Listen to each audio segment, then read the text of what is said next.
રાજકોટમાં પાણીજન્ય રોગચાળો વકર્યો છે।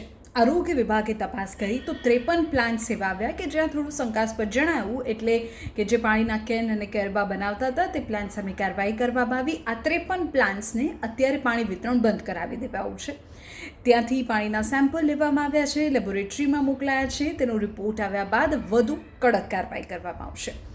હવે એ જાણી લો કે આ તો માત્ર રાજકોટની વાત થઈ। આ સિવાય પણ રાજ્યમાં અનેક જગ્યાએ એવા એકમો હશે કે જ્યાંથી પીવાનું પાણી પીવા યોગ્ય લોકોને નહીં મળતું હોય, દૂષિત મળતું હશે।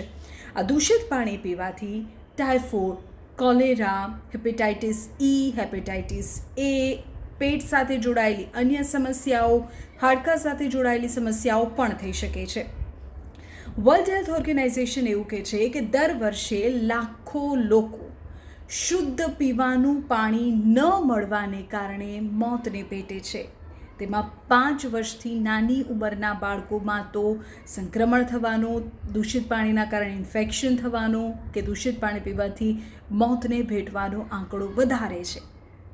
ન માત્ર રાજકોટ, રાજ્યના અન્ય એકમો પર પણ શું તપાસ થવી જોઈએ કે જેથી લોકોને શુદ્ધ પીવાનું પાણી મળે। તમારું પીવાનું પાણી શુદ્ધ છે કે નહીં?